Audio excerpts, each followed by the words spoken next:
Welcome to Lakshmi health talk. ಈ ವಿಡಿಯೋದಲ್ಲಿ stroke ಅಥವಾ ಪ್ಯಾರಾಲಿಸಿಸ್ ಅನ್ನು ತಡೆಯುವ ವಿಧಾನದ ಬಗ್ಗೆ ತಿಳಿದುಕೊಳ್ಳೋಣ. ಸ್ಟ್ರೋಕ್ ಅನ್ನು ತಪ್ಪಿಸಲು ಸ್ವಸ್ಥ ಜೀವನ ಶೈಲಿ ಮತ್ತು ಕೆಲವು ಮುಂಜಾಗ್ರತಾ ಕ್ರಮಗಳನ್ನು ಅನುಸರಿಸಬೇಕು. ಆಹಾರದ ಅಭ್ಯಾಸ: ಹಣ್ಣುಗಳು, ತರಕಾರಿ, ಸಂಪೂರ್ಣ ಧಾನ್ಯಗಳು ಮತ್ತು ಕಡಿಮೆ ಕೊಬ್ಬು ಅಂಶದ ಆಹಾರವನ್ನು ಸೇವಿಸಿ. ಉಪ್ಪಿನ ಸೇವನೆಯನ್ನು ಕಡಿಮೆ ಮಾಡಿ. ಕೊಬ್ಬಿನ ಆಹಾರ, ಜಂಕ್ ಫುಡ್ ಮತ್ತು ಗ್ಲೂಕೋಸ್ ಅಧಿಕವಾದ ಪಾನೀಯಗಳಿಂದ ದೂರವಿರಿ.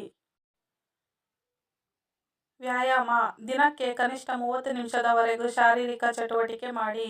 ನಿತ್ಯ ಜಾಗಿಂಗ್, ಯೋಗ ಅಥವಾ ವಾಕ್ ಮಾಡಲು ಸಹ ಪ್ರಯತ್ನಿಸಿ. ಧೂಮಪಾನ ಮತ್ತು ಕುಡಿತ ತ್ಯಜಿಸಿ. ಧೂಮಪಾನ ಸಂಪೂರ್ಣವಾಗಿ ನಿಲ್ಲಿಸಿ. ಮದ್ಯಪಾನವನ್ನು ಬಹಳ ಕಡಿಮೆ ಮಾಡುವುದು ಅಥವಾ ಸಂಪೂರ್ಣ ನಿಲ್ಲಿಸುವುದು ಉತ್ತಮ. ರಕ್ತದೊತ್ತಡ ಮತ್ತು ಕೊಲೆಸ್ಟ್ರಾಲ್ ನಿಯಂತ್ರಣೆ: ನಿಮಗೆ ರಕ್ತದೊತ್ತಡ ಅಥವಾ ಹೃದಯದ ಸಮಸ್ಯೆಗಳು ಇದ್ದರೆ ವೈದ್ಯ ಸಲಹೆಯ ಆಧಾರದಲ್ಲಿ ಔಷಧಗಳನ್ನು ನಿಯಮಿತವಾಗಿ ತೆಗೆದುಕೊಳ್ಳಿ. ಕೊಲೆಸ್ಟ್ರಾಲ್ ಮಟ್ಟವನ್ನು ನಿಯಂತ್ರಣದಲ್ಲಿಡಲು ಆರೋಗ್ಯಕರ ಆಹಾರ ಸೇವನೆ ಮಾಡಿ.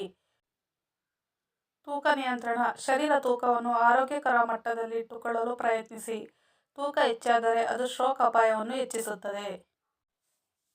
ಡಯಾಬಿಟಿಸ್ ನಿಯಂತ್ರಿಸಿರಿ. ಶುಗರ್ ಲೆವೆಲ್ ನಿತ್ಯ ತಪಾಸಣೆ ಮಾಡಿ. ಡಯಾಬಿಟಿಕ್ ಆಹಾರದ ನಿಯಮಗಳನ್ನು ಪಾಲಿಸಿ. ಮಾನಸಿಕ ಆರೋಗ್ಯ: ಆಧ್ಯಾತ್ಮಿಕ ಚಟುವಟಿಕೆಗಳು ಅಥವಾ ಮೆಡಿಟೇಷನ್ ಮೂಲಕ ಒತ್ತಡವನ್ನು ಕಡಿಮೆ ಮಾಡಿರಿ. ಹೆಚ್ಚು ಒತ್ತಡ ಮತ್ತು ಚಿಂತೆ ಸ್ಟ್ರೋಕ್ಗೆ ಕಾರಣವಾಗಬಹುದು. ನಿತ್ಯ ಆರೋಗ್ಯ ತಪಾಸಣೆ: ರಕ್ತದೊತ್ತಡ, ರಕ್ತದ ಶುದ್ಧತೆಯನ್ನು ಪರೀಕ್ಷಿಸಿ. ವರ್ಷದಲ್ಲಿ 1 ಬಾರಿ ಪೂರ್ಣ ವೈದ್ಯಕೀಯ ತಪಾಸಣೆ ಮಾಡುವುದು ಒಳ್ಳೆಯದು. ಗಮನಿಸಿ, ನಿಮ್ಮ ಜೀವನ ಶೈಲಿಯಲ್ಲಿ ಈ ಸಲಹೆಗಳನ್ನು ಅನುಸರಿಸುವ ಮೂಲಕ ಸ್ಟ್ರೋಕ್ನ ಅಪಾಯವನ್ನು ಕಡಿಮೆ ಮಾಡಬಹುದು. ಯಾವುದೇ ಆರೋಗ್ಯ ತೊಂದರೆ ಇದ್ದರೆ ತಕ್ಷಣವೇ ವೈದ್ಯರನ್ನು ಸಂಪರ್ಕಿಸಿ. ಈ ವಿಡಿಯೋ ಇಷ್ಟ ಆಗಿದ್ದಲ್ಲಿ ಲೈಕ್, ಶೇರ್ ಮತ್ತು ಸಬ್ಸ್ಕ್ರೈಬ್ ಮಾಡಿ. Thank you for watching.